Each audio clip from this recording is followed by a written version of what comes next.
నమస్తే, welcome to Suman TV. నేను గిరిజ. 2025 ఆంగ్ల సంవత్సరంలో ద్వాదశ రాశుల వారికి ఏ విధంగా ఉండబోతోంది? అందులోనూ ఈ ఏడాదిలో 4 గ్రహాల మార్పు అయితే జరుగుతుంది అని అంటున్నారు. అటు గురుగ్రహం కానివ్వండి, శనిగ్రహం కానీ, అలాగే వీటితో పాటు రాహుకేతువులు కూడా మార్పు జరగబోతోంది. సో వీటి మార్పు ఈ 12 రాశుల వారికి, ఈ రాశి వారిపై ఎలాంటి ప్రభావాన్ని చూపిస్తుందో తెలిపేందుకు ఇవాళ మనతో పాటు ప్రముఖ జ్యోతిష్య పండితులు బ్రహ్మశ్రీ నందిబట్ల శ్రీహరి శర్మ గురువుగారు ఉన్నారు. వారితో మాట్లాడదాం. గురువుగారు నమస్కారం. వాగర్థావివ సంపృక్తౌ వాగర్థ ప్రతిపత్తయే జగతః పితరౌ వందే పార్వతీ పరమేశ్వరౌ. సదాశివసమారంభాం శంకరాచార్య మధ్యమాం అస్మదాచార్య పర్యంతం వందే గురు పరంపరాం. ఆదిత్యాయ చ సోమాయ మంగళాయ బుధాయ చ గురుశుక్రశనిభ్యశ్చ రాహవే కేతవే నమః. శృంగేరి జగద్గురు పీఠాధిపతులకి, కంచి పీఠాధిపతులకి నమస్కారములు తెలియజేసుకుంటూ కార్యక్రమాన్ని ప్రారంభిద్దాం. 2025 ఆంగ్ల నూతన సంవత్సరంలో మీనరాశి వారికి ఎలాంటి ఫలితాలు ఉండబోతున్నాయి అంటారు? ఒక్కసారి తెలియజేస్తారా? ముందుగా వీక్షించేటువంటి సుమన్ టీవీ ప్రేక్షకులకి మనవి, ఇప్పుడు మనం చెప్పుకోబోయేటివి 2025 సంవత్సరంలో ఉండేటువంటి ద్వాదశ రాశుల వారికి సంబంధించినటువంటి మంచి చెడు విషయాల గురించి ఏ విధంగా ఉండబోతుంది. అయితే చాలామందికి ఒక సందేహం రావచ్చు, రాశుల ఫలితాలు అనేటువంటివి ఉగాది టు ఉగాది కదా మనం చెప్పుకునేది, మన సాంప్రదాయము.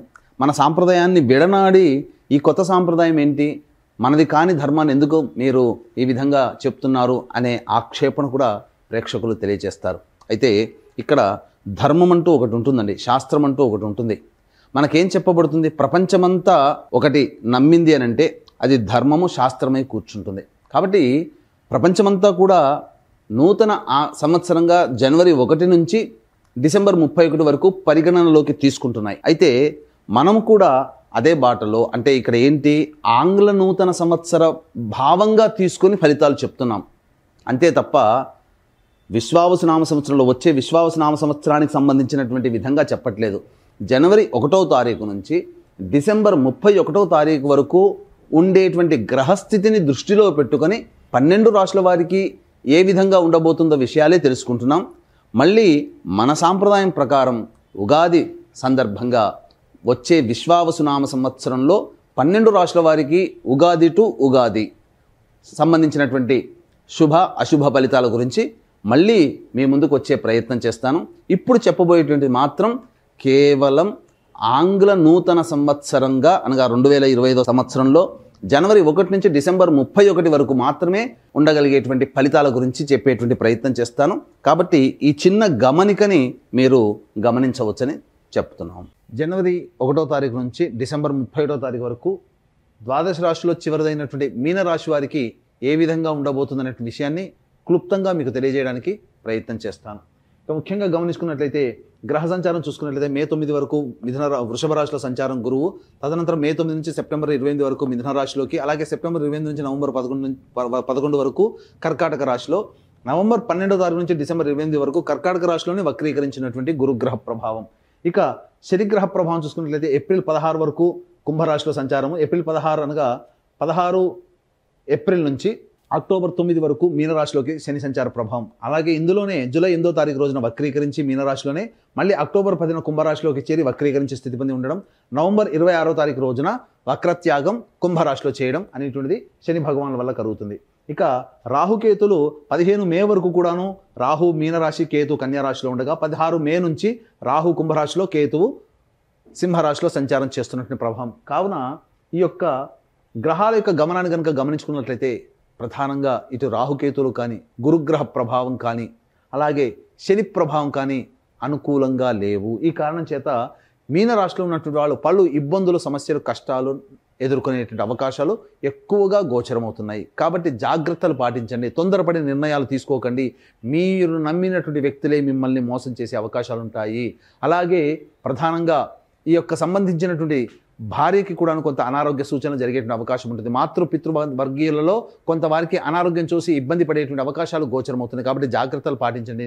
నమ్మిన వారి మోసపోవడం వల్ల ధనపరమైనటువంటి నష్టములు మీనరాశి వారికి 2025 సంవత్సరంలో ఉన్నాయి. కాబట్టి ధనపరమైనటువంటి నిర్ణయాలు తీసుకునేటప్పుడు, అప్పు ఇచ్చేటప్పుడైనా, అప్పు తీసుకునేటప్పుడైనా కానీ జాగ్రత్తలు పాటించండి. ఎందుకనంటే అన్ని విధాలుగా గ్రహాలు అనుకూలంగా లేనప్పుడు మనం చేయవలసినటువంటిది ఎదురొడ్డి పోరాడడమే తప్ప మొండిగా ముందుకు సాగడం కాదు. పోరాట పటిమతో ఉంటూ లౌక్యాన్ని ప్రదర్శిస్తూ తెలివితేటలతో మన కార్యాలను చక్కబెట్టుకోవాలి తప్ప గుడ్డిగా మొండితనంగా పోకూడదు. తద్వారా ఇబ్బందులు ఎదుర్కోక తప్పదు అనే విషయాలు గమనించుకోవాలి. సంఘంలో మీ పేరు ప్రతిష్టలకు సంబంధించినటువంటి కొన్ని ఇబ్బందికర పరిస్థితులు ఎదురవుతాయి. స్త్రీపరమైనటువంటి ఇబ్బందులు ఈ యొక్క కుంభరాశి నుంచి మీనరాశిలో జన్మించినటువంటి వారు ఎదుర్కోక తప్పదు. కాబట్టి జాగ్రత్తలు పాటించండి. నూతన వ్యక్తుల యొక్క పరిచయం ఎప్పుడైతే ఉంటుందో వారి వలన సమస్యలు అనేటువంటివి ఈ మీనరాశి వారికి 2025 సంవత్సరంలో గోచరమవుతున్నాయి.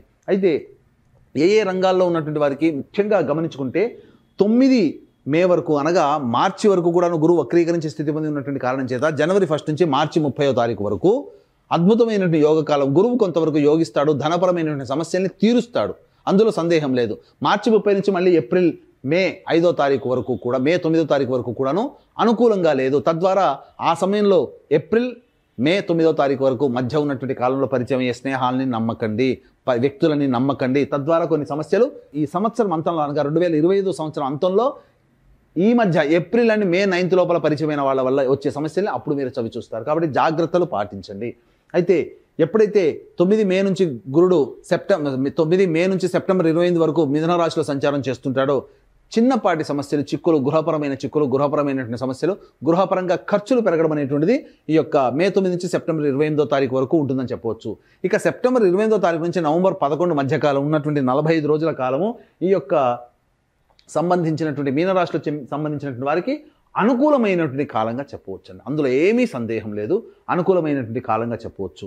ఎందుకంటే కుంభరాశిలోకి అక్టోబర్ 10న ప్రవేశం చేసి వక్రీకరించినటువంటి శని ప్రభావము లాభరాశి ఫలితాలు అక్టోబర్ 10 నుంచి నవంబర్ 11. అంటే సింపుల్గా చెప్పాలంటే గురువు సెప్టెంబర్ 28 నుంచి నవంబర్ 11 వరకు యోగిస్తే శని భగవానుల వారు అక్టోబర్ 10 నుంచి మీకు యోగించడం అనేటువంటిది జరుగుతుంది. తద్వారా ఏమవుతుంది, గురు శనుల యొక్క ప్రభావము యోగకాలం అనేటువంటిది సెప్టెంబర్ 28వ తారీఖు నుంచి ప్రారంభమవుతుంది. సెప్టెంబర్ 28 వరకు కూడాను కొన్ని కష్టములు ఎదుర్కోక తప్పదు. అనగా సంవత్సరాంతంలో శుభ ఫలితాలు పొందుతారు.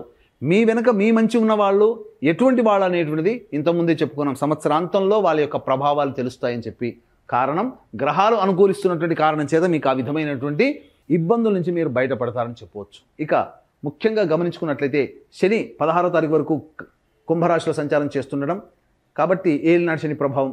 ఇక 16 ఏప్రిల్ నుంచి శని మీనరాశిలోకి సంచారం చేస్తుండడం, 16 ఏప్రిల్ నుంచి అక్టోబర్ 9 వరకు మీనరాశిలోకి, అలాగే ఈ సంబంధించినటువంటి జూలై 8న వక్రీకరించి మళ్ళీ ఏలినాటి శని ప్రభావం, మళ్ళీ అక్టోబర్ 10న కుంభంలో వక్రీకరించి ఉండడం. ఈ కారణం చేత అక్టోబర్ 10 నుంచి ఈ యొక్క నవంబర్ 26వ తారీఖు వరకు మరియు ఆ సెప్టెంబర్ నుంచి నవంబర్ వరకు కర్కాటకంలో ఉన్నటువంటి ఫలితము ఇవన్నీ కూడా యోగదాయకమైనటువంటి పరిస్థితులు ఉంటాయి. కాబట్టి జాతకరీత్యా ఏం చేసుకోవాలనుకున్న నవంబర్ 11వ తారీఖు లోపలనే అక్టోబర్ 10 నుంచి నవంబర్ 11వ తారీఖు మధ్యకాలంలో అప్పటి వరకు సమస్యలు ఎదుర్కొన్నటువంటి వాళ్ళకి రిలీఫ్ అనేది ఆ మంత్లోకి దొరుకుతుంది.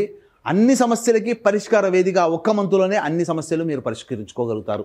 కాబట్టి తెలివిగా ఆ ఒక్క నెల పాటు మీ యొక్క సమస్యని పరిష్కరించుకునే మార్గాన్ని వెతుక్కోండి. తప్పకుండా ఆ సమస్యలు పరిష్కారం అవుతాయి. అక్టోబర్ 10 నుంచి నవంబర్ 11 31 రోజులు మీకు తిరుగుండదని చెప్పవచ్చు.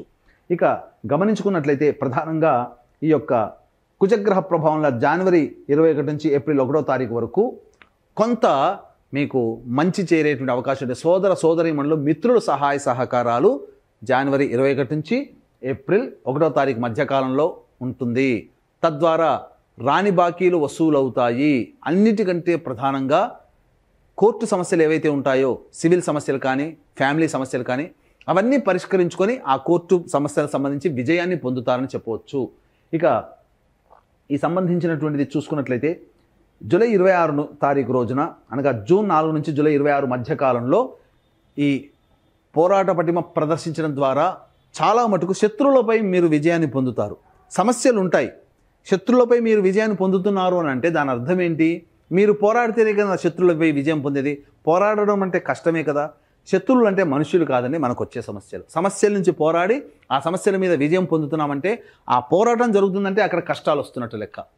కాబట్టి తుదకు విజయం మీదే అవుతుంది. అనగా కష్టాల్ని ధైర్యంగా ఎదుర్కోగలిగేటువంటి శక్తి కుజ భగవానుడు మీకు అంతర్గతంగా అందజేస్తున్నాడు.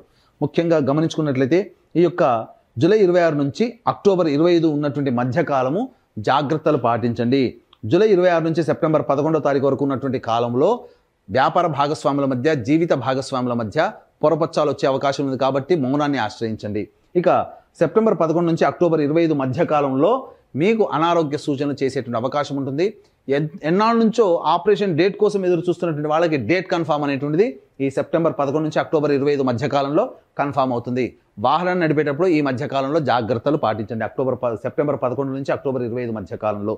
ఇక ఈ యొక్క సంబంధించినటువంటి మీనరాశిలో జన్మించినటువంటి వారికి కేంద్ర రాష్ట్ర ప్రభుత్వ ఉద్యోగస్తులకి సాధారణమైనటువంటి ఫలితాలు ఉంటాయి. గొప్పగా ప్రమోషన్స్ అనేటువంటివి ఉండవు. బదిలీల కోసం చేసే ప్రయత్నాలన్నీ కూడాను కాస్త కష్టతరంగా మారుతాయి. అయితే నిరుద్యోగస్తులకి నిరాశ తప్పదు. కానీ సంవత్సరం అంతా ఉద్యోగం లేకుండా నిరుద్యోగంలోనే ఉంటారా అంటే కొన్ని సమయాలు జనవరి 11 నుంచి ఫిబ్రవరి 11 వరకు ఉద్యోగం లభించే అవకాశం ఉంటుంది. అలాగే మే 13 నుంచి జూన్ 14వ తారీఖు వరకు ఉద్యోగం లభించే అవకాశం ఉంటుంది.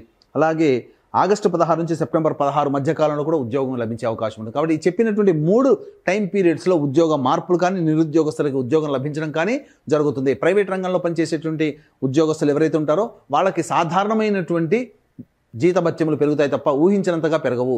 అయితే ఈ యొక్క మీనరాశిలో జన్మించినటువంటి రాజకీయ నాయకులు ఎవరైతే ఉంటారో ప్రజల ఆదరణ కోసం ఎక్కువగా డబ్బులు ఖర్చు చేస్తారు. మీ పక్కన మంచిగా ఉండి మీ వెన్నంటి ఉండి ఉన్నవాళ్లే మీకు గోతులు తవ్వే అవకాశం ఉంటుంది. కాబట్టి మీ మీద చెడు ప్రచారం అనేటువంటి జరుగుతుంది. అధికారుల వల్ల ఉన్నత స్థాయి వ్యక్తుల వల్ల కూడా మీకు ఇబ్బందులు అనేటువంటివి ఉంటాయి.